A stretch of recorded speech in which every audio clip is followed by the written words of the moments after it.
Welcome back, everybody, to another edition of the Junkyard Dawgcast. I'm Jordan Hill. Got with me Rusty Mansell and Kip Adams coming to you on this Tuesday afternoon. A little bit chilly here in Athens, Georgia. I think it's about 45 this morning. Kip, let's start with you. How's this Tuesday treating you? I almost had to turn the heat on this morning. I'm not gonna lie. It got close to being 60 in the house. I tried. It didn't work here. I thought about it. I layered up and tried to, just gut through it on that first day. But a 20-degree drop, that's serious right now. It felt good for about 5-10 minutes. After that, I was about done with that. I like it, to maintain a room temp, and it was definitely below that this morning. But hey, that's what the bye week's all about, man. That's what we're doing here. We're rolling, so I'm doing pretty good. I made sure I layered up before we podcasted. Rusty, you got a little campfire set up there in Rome. What's going on? Well, normally I got my winter weight on already, so I'm good. Unfortunately, my 8-year-old does not, and so I told my wife yesterday, I'll try this heater just to turn our heater on, central heat and air unit, and turned it on. Nothing happened. I was like, oh gosh. So, yep, under the house, flip the old switch. So that it worked this morning, but my goodness, it is. I don't know what's going on with that. We got to get an HVAC system sponsorship out of this thing somewhere. That's what I was going to say. Get old Denson Heating and Air or some of those guys on board the podcast. Get us going. I think that's the move. I got a couple buddies that's been doing it since high school, and man, they I have to call them in the off season, make sure I know that I actually love them. I don't just call them during the winter. Well, we're going to do a mailbag episode of this podcast, and everybody that's watching live and on Facebook and also on YouTube, feel free to drop questions in the comments. But before we get into that, guys, we got to talk about the big news since the last time we podcasted. Georgia gets a quarterback commit, Ryan Puglisi, 2024 three-star quarterback. I want to start with you, Rusty, just your thoughts on Ryan. I know a lot of people were kind of drawn, a little bit intrigued by his rating, but just what you've heard about him, what Georgia is getting in this quarterback. They blew away the staff at his workout. In fact, what I was told, he had a workout so good, they took a second look at him to make sure, I guess, for lack of a better term, it wasn't fool's gold. They knew who he was, but when someone walks onto campus and kind of gives you that kind of recruiting shock, you want to make sure everybody's on the same page, and this is what we're seeing. And I think after the tape of his first two games, they were locked in on him. And this kid's 6'3", 205 pounds. I watched some tape last night, and anybody that's followed my work, I don't like to compare. I just don't want to do it because it's a no-win situation for that kid. But I can tell you, just from the arm angles and some of the throws he makes, it's kind of got that Mahomes to him, the Patrick Mahomes to him, where he can throw it from any different angle. But last night I saw a clip where he flipped one, I think 53 yards off his back foot and hit the kid right in the stride under pressure. So, Georgia offered on the spot. Alabama offered on the spot. And, back in August, Kip remembers I kind of put my foot down and said, listen, guys, everybody needs to know this name. This is for real. Now, don't worry about his ranking and all those things right now. This kid is a for real target. And all that matters is what's on that board in Athens. And, talking to some people, I knew he was really, really high up there. And doesn't mean that some other kids weren't, but this kid was very, very high. He was a priority for Georgia. They locked in on him. And I think after those first couple of game tapes came out, I think Georgia and the Puglisi family made the move. Like, look, we both want each other. Let's go ahead and make this commitment. And I think his rating, listen, I have nothing to do with rankings anymore. But my experience with this, I felt confident that he would rise, but based off his tape this year, not just because he committed to Georgia. I mean, now he has more eyes on him, but that tape is what is going to back people up. He's got legit size, and I just think this kid is, from what I know right now, he's pretty damn special. Kip, what are your thoughts, especially just with his addition to this 2024 class for Georgia?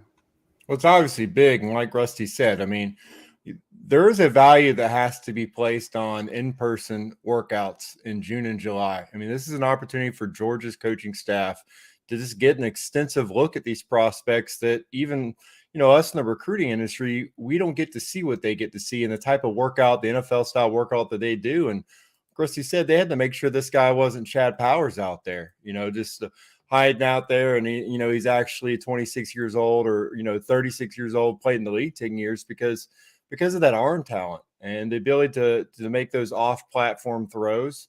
That there's a high value on that right now because the pocket's it's just not gonna be a static, step up and just stand there and make that, straight overhand throw. You're gonna have to move around and change your arm angles and your launch angles. And his ability to do that and to fit the ball into tight windows is what moved him up the board. And like Rusty said, there were other names in this quarterback class for 2024 that fans were familiar with, but this was one that Rusty tried to tell everyone, this is the one you need to be familiar with because this guy is very high on Georgia's board. Obviously, other guys out there like Jaden Davis, Julian Sand, guys that, had high interest in Georgia. This was the guy they chose to make sure they had on board. We'll see if they take another quarterback next cycle. I mean, there's a chance that, they go into next year with, maybe just two quarterbacks, scholarship quarterbacks on the roster if someone transfers out before or after spring. So obviously they're going to need to at least take one, if not two, in the next cycle. But they got one on board right now that fits everything that Todd Monken and that coaching staff is looking for. And I think Georgia fans should be excited. When you get a quarterback commit on board and one that your coaching staff has a high value in early in the cycle, everything else kind of falls into place. And that's kind of the leader of the class, and they have that guy already on board. So I think Georgia has their guy, and we'll see if they try to bring another one in. But this is a guy, again, with the arm talent, it's unquestionably elite, top shelf of the class. And I think, this time next year we'll be looking at those quarterback rankings. I think they're going to look a lot different than they do right now. I think Georgia would like to bring in 2 in 24. They probably will make every effort to do that, but today's age, it's going to be harder to bring in two guys together because there's so much more focus on, being the guy and quarterbacks and those type of NIL opportunities, those type of things. So Georgia's got one in 2024. It doesn't mean they quit recruiting those other guys. So we'll see if somebody else, I know they would like to do that, but like Kip just said, we have no idea what's going to happen with this quarterback room when the season's over, who's there for the spring, who's not, how many spots there. So a lot of questions, and the quarterback recruiting now with the transfer portal is 1,000% totally different than it was what we've all covered for many years. Definitely a step in the right direction, no doubt, though, for Georgia landing this commitment. So we will turn the focus now to the mailbag. And like I said earlier, be sure if you're watching this, if you got questions, throw them in the comments. We'll get to them as well. We went ahead and pulled questions from the Junkyard board and asked some of our friends on the board what they wanted to know. We're going to start off with Rouse Dog 10, who says, which freshman do you see making the biggest move for more playing time in the bye week? Kip, we'll start with you, and then Rusty jump in, and then I'll finish it off. Nice. You know what? For me, you start looking on each side of the ball and what Georgia might need to look for some improvement, some areas of improvement in. And on defense, it's, we talk about how sacks aren't the stat that is the end-all be-all, but pressuring the quarterback is still an area of emphasis. I think it's an area where Georgia could probably stand to get a little bit better in. So for me, I'm looking at Michael Williams. What can he do in this bye week? Can he make a move to earn more snaps out there and give them an impact guy off the edge? They've gotten solid play so far. They got guys that can do a good job sealing the edge and did an outstanding job in run defense. But, when it comes to affecting the quarterback, it's still an area, a work in progress for Georgia. So I think, Michael, he's just a different guy out there. And he's the guy, each week as he continues to, get better and pick up the playbook more and start the game starts to slow down for him. I mean, he could be a guy that can earn, more playing time as the season goes on. So this bye week could be huge for him as he tries to make a move and get into that rotation for serious snaps. He is right there for sacks. I mean, you guys watch, he is pressure. I mean, you see him, you're almost like, man, you want to get him to get that sack because he's getting so many pressures when he gets the opportunity, man. I know he's got to be a little bit frustrated because he is literally one or two times a game. He is one step from getting the quarterback and either flush or miss, something happens. But, I really like that pick there from Kip. I think I'll throw in there too Dalen Everett, a guy we saw a little bit on Saturday, a guy that Rusty was high on going back into fall camp. I think he's a guy to watch. Those two. Kamari, yeah, go ahead, Rusty. No, those two, Michael and Dalen Everett, kind of the guys I heard some early buzz on going into fall camp. Yeah, I mean, and Dalen came in place of Kamari for a little bit of that game on Saturday. I'm sure they'll probably stick with Kamari, and I think that was sort of a situation where, Kirby was kind of letting him know the mistake he had made. I think it was a missed tackle on that play that Kirby kind of got in his ear after that. Yeah, is that how you want to have a discussion with him? Is that right? Yeah. So we're sitting in the box there. The view we had, I could pretty much see as he was a little bit heated, looking to the sideline, and he goes, and then Everett comes running in. So I would imagine that run, the jog from the sideline for Kamari Lassiter wasn't the best one, but that was a kind of assignment bust there, and those are little teaching moments, and Kirby understands that you do that in a bigger game, and somebody take it to the house on you. Kind of going off of that question, I want to go to DJ Oreo, who says, how would you assess the play of our cornerbacks? I'll start with you, Rusty. It seems like, honestly, Saturday kind of a struggle, especially kind of uncharacteristically for Keely Ringo. Had a few mistakes. Just what have you thought of the cornerback play to this point in the season? The one question on Keely Ringo, he doesn't get tested much, is does he have elite ball skills? And listen, I know he made the biggest interception in Georgia history, but there's a couple of times you don't know how he's not able to make the play. Saturday he kind of jumped a little early on that ball, and I got lucky the kid dropped it because AJ Swan. And you see sometimes some guys make some plays. It seems tracking the ball a little bit. If you want to get real picky with Keely Ringo, because he's going to be projected to be a first rounder, so they're going to break his tape down. He's got size, crazy speed. Very good with his hands, but if you want to get real picky with him, sometimes, and I'm not sure. I tell you, the person I absolutely love ball skills is Eric Stokes. I mean, Eric Stokes if it was in the air, he was either batting it down or he was getting it, and he won every 50-50 ball I think in the last couple of years, other than that one Mac Jones in the back of the end zone in 20 in Tuscaloosa, which was the most perfect pass I think I've ever seen for the coverage, but. Kamari Lassiter's a guy he's going to get some shots in him. And as we move forward to these passing teams, and we'll have enough talk about Tennessee and all those things, but we move forward into those types of things. If they feel like they've got somebody, they'll go after you. We all saw Tyson Campbell as an early player, go through that his freshman year, and nobody sugarcoated that. They were going after Tyson Campbell at that time. They weren't going after DeAndre Baker for sure. So Keely Ringo's earned enough respect. I think if you want to get picky with corners, it's going to be Keely Ringo a little bit with ball skills. And I think Kamari Lassiter, we're going to find out real quick. For him to start at Georgia and for him to kind of win that battle over there, he's had a few things here and there. But we're going to find out about the Georgia secondary. I will say this.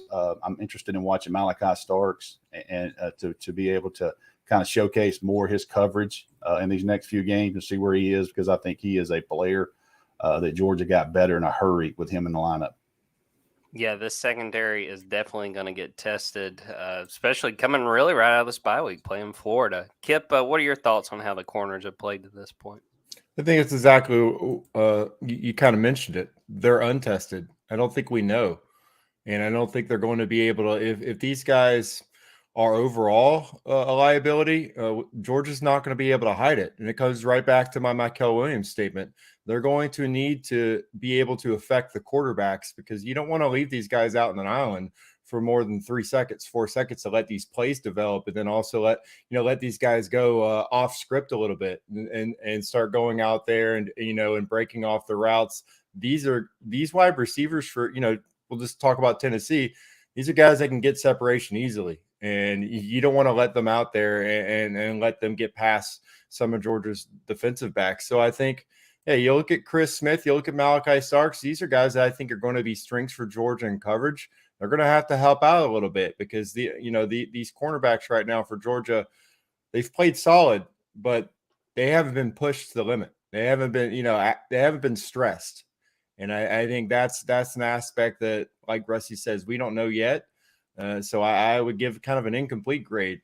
to Georgia's cornerbacks right now. I think they've done a solid job. They've had some ups and downs, and I think some of those mistakes kind of get, magnified because Georgia's defense has played stellar again.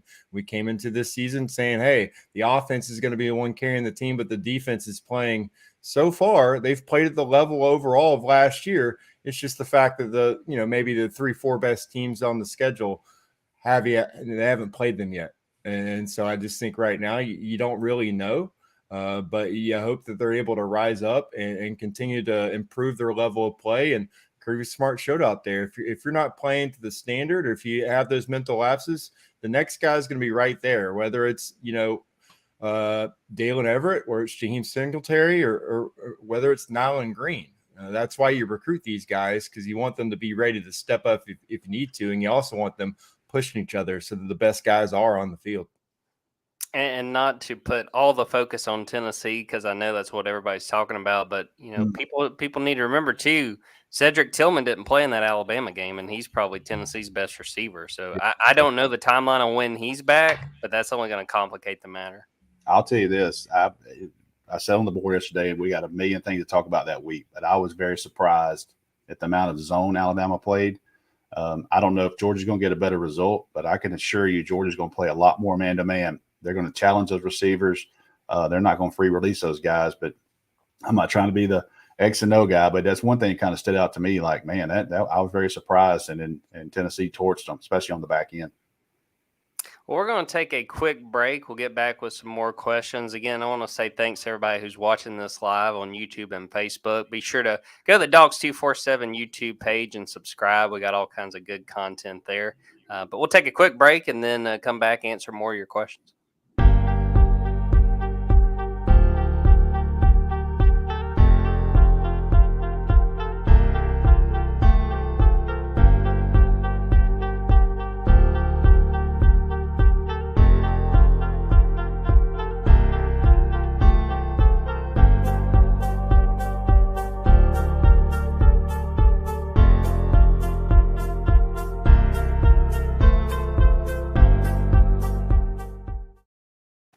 Welcome back, everybody. Well, we will jump back to another question from DJ Oreo, who says, do you believe the return of A.D. Mitchell will significantly boost our downfield passing game, or is it this just a team that needs to win with extra passes to the tight ends? Kip, what are your thoughts on the fact they're playing without A.D.? I really do feel like, in my opinion, not having A.D. is kind of a missing piece, not having that wide receiver one. But what are your thoughts on how they've been able to play with number 5 unavailable and what it might look like when he comes back? Well, it definitely shrinks the passing game down. And, I mean, you just look at Georgia is one of the 10 best passing teams in the country, but they are getting – I mean, they're not stretching the field. Stetson Bennett is doing most of his damage. I mean, I would say – 10 yards or fewer on most of his throws. I think he's got over 130 throws that are 9 yards or fewer in the air. And then you look over 10 yards, he's got less than 100 throws over 10 yards. So you know that Georgia is asking its wide receivers to do a lot after the catch. I don't know if they're top 10, top 20 in yards after the catch, but they're probably top 25. And so this is not an offense that is stretching defenses. They're just, again, getting the guys the ball to their playmakers and letting them do what they can. That's by design. That's what Todd Monken wants right now, because they're having a lot of success on that. And Stetson Bennett's been accurate and efficient that way. But, I mean, you also have to look at the personnel. You got good tight ends. You got tailbacks who can make plays in space. You got receivers that have short area quickness, run good routes, have good hands, but aren't stretching the defense. And you bring in, A.D. Mitchell, you have Arian Smith out there. Those are your downfield guys that can win the 50-50 ball, guys that can break tackles, also guys that can stretch the defense. So that's one aspect of this offense that isn't there, but they've played well without those guys on the field. It just adds an element to this offense that makes them even harder to predict. Rusty, what do you think about what this offense has looked like without AD in the fold? Kind of, he's a 50-50 guy. I mean, he wins those 50-50 balls. You know what I mean? And Javon Williams was that guy, basically after that Florida game that year when Jake Fromm kind of found him, so to speak. That was his back shoulder guy. And A.D. Mitchell, the national championship, that was a 50-50 ball he goes and gets. So, that's what he brings. I still, somehow, some way, they've got to get Arian Smith going, and not just on a fly route. This guy is explosive, not there every day, so don't know, but they've got to find a way to get him the ball. The one thing you kind of smile about for a million different reasons is Dominique Blaylock, because Dominique Blaylock is a polished route runner. He's got great hands. He's not a burner, but he runs his routes so crisp, he can create enough separation. And if you get it anywhere near his hands, Dom Blaylock is going to snag it. So that's kind of a positive going into it. But A.D. Mitchell is kind of that guy for Georgia that, he gives them an added element where you can't just lock in on those tight ends because of the fact of, he can get you over the top, and you got to know where he is lineup wise, personnel wise. Yeah, Dom, I think, has been one of the revelations without AD. And that route, mentioning his route running, that route he ran on that touchdown, that was pretty on Saturday. And you see if you watch NFL, the throws are so tight and the coverage is so tight.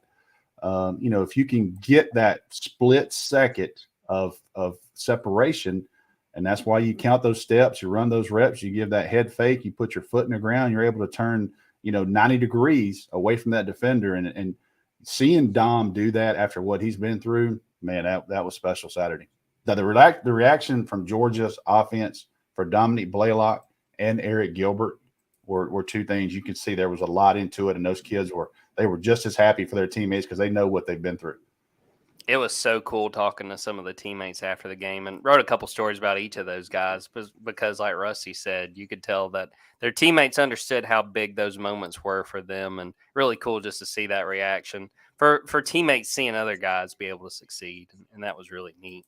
Going to the next question, Fry Dog says, what is the biggest key for Georgia to run the gauntlet after the bye week? We talk obviously a lot already on this podcast about Tennessee, but it's not just Tennessee. It's Florida, Tennessee, Mississippi State, Kentucky, and, a Georgia Tech team that at least looks back on track with Brent Key running the show. Start with you, Kip. What do you feel like is the biggest thing that has to happen, what Georgia has to do to put itself in a position where by the time we get to December, we're looking at this team as a legitimate playoff contender? Continued progress on the offensive line. They've looked better the last couple of weeks. And like we said, we kind of know who their top guys are. Again, Amarius Mims, when he gets on the field, he's continued to look better every week. He's a different guy. How do you continue to make sure you get him snaps and get him in a rotation to where you don't lose your rhythm?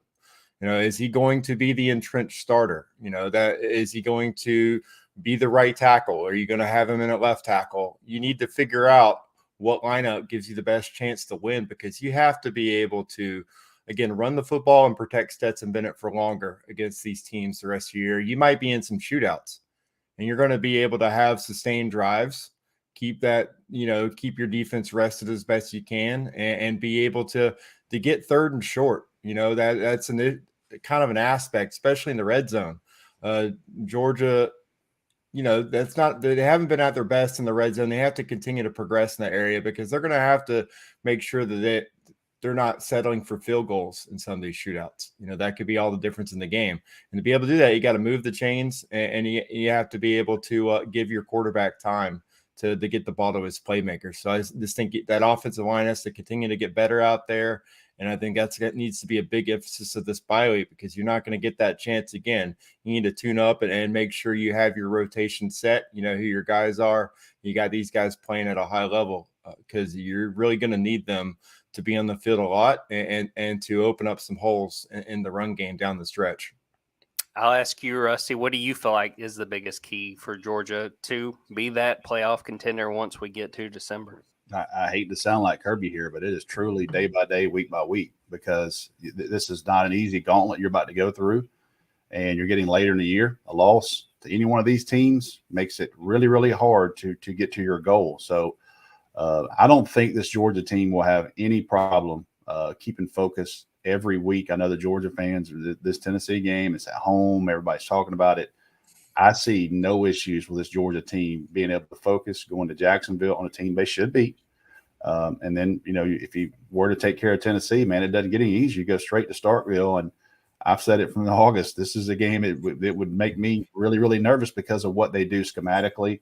And in Georgia secondaries, if you don't get tested on November 5th, November 12th, you will, for sure. Patience and those types of things. So then you got Kentucky, another physical football team with potential number 1 draft pick, Will Levis at quarterback. And then, like you said, Jordan, Brent Key's got Georgia Tech a lot different shape right now. So I think Georgia, day to day, week by week, they desperately needed this bye week, and everybody does when you get to the SEC in the bye week. But they got to get yourself together, and they got to get ready to go on this back end of this schedule. Potentially heading into the SEC championship and where they go from there.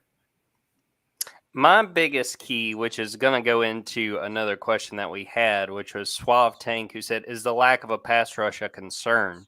And going with that question, to me, that is going to be the biggest part of Georgia's second half because of the guys we just talked about: Anthony Richardson, Hendon Hooker, Will Levis.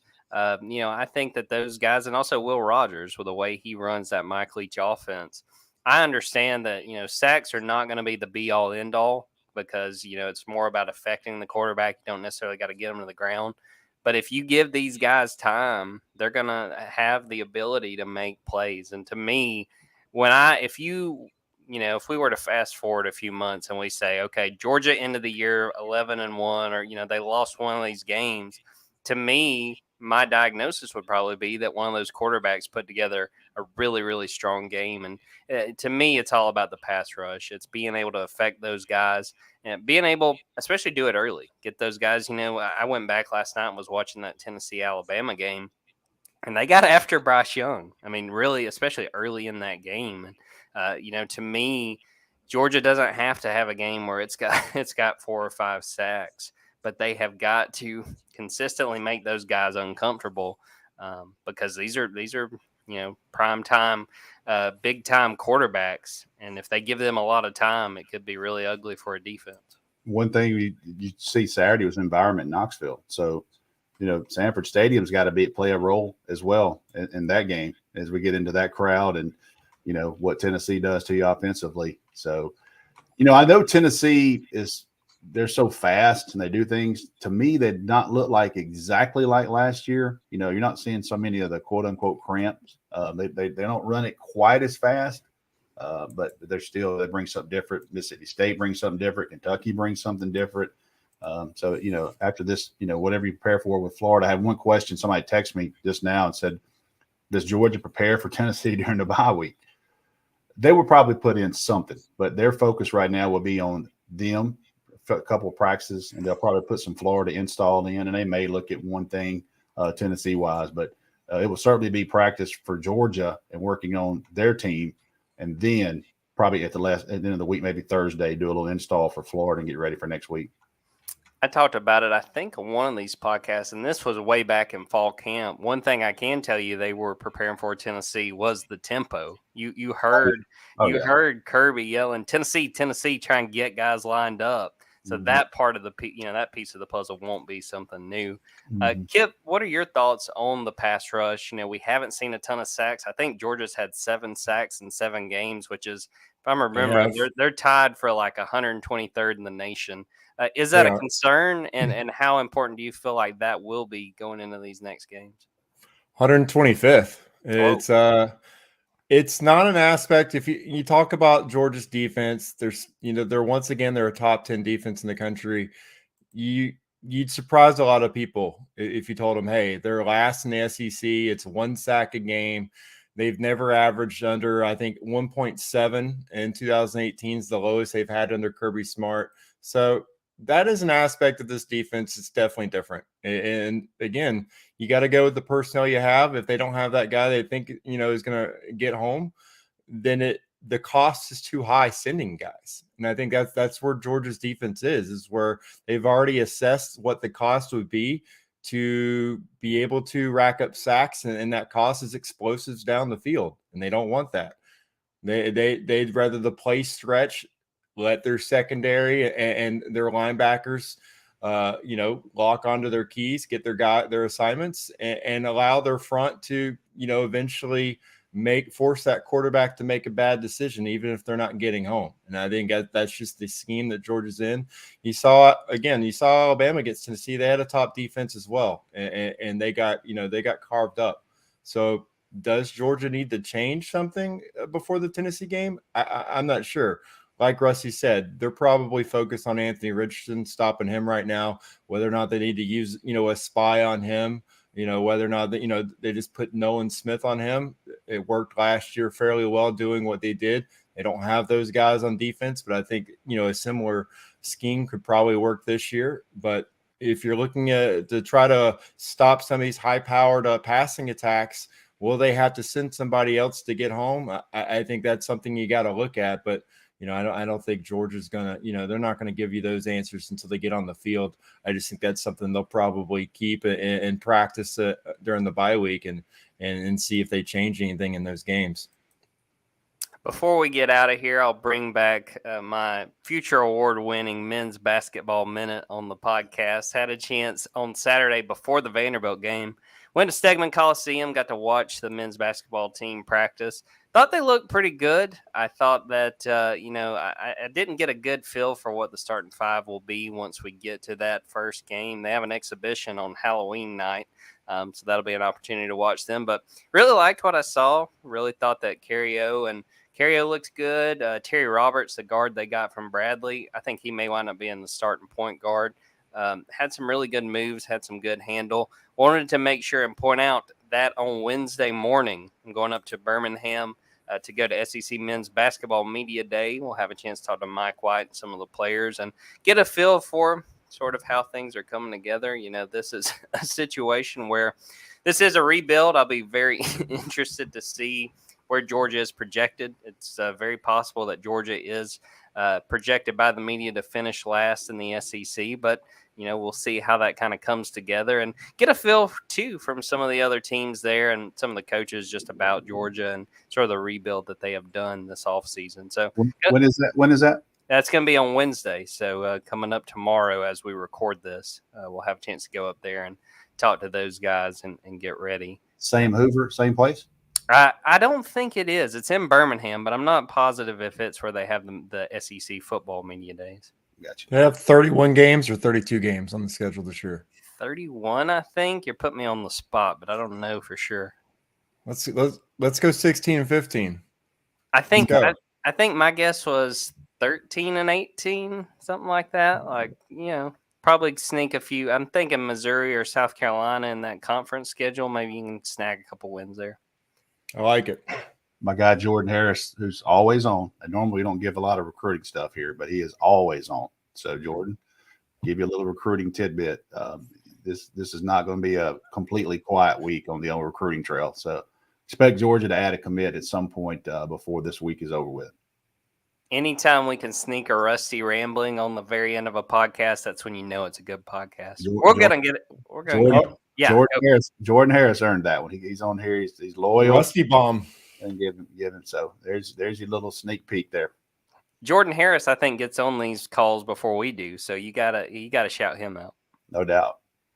Well, all right, we're gonna wrap it up right there. Appreciate Rusty and Kip for popping on. Appreciate all you guys who are watching live or listening to this after the fact. We appreciate y'all's support. Make sure and subscribe to the Dogs 247 YouTube channel and subscribe to the podcast wherever you listen to podcasts. So we're going to get out of here on that. Thanks, everybody, for watching and listening. Until next time, take care.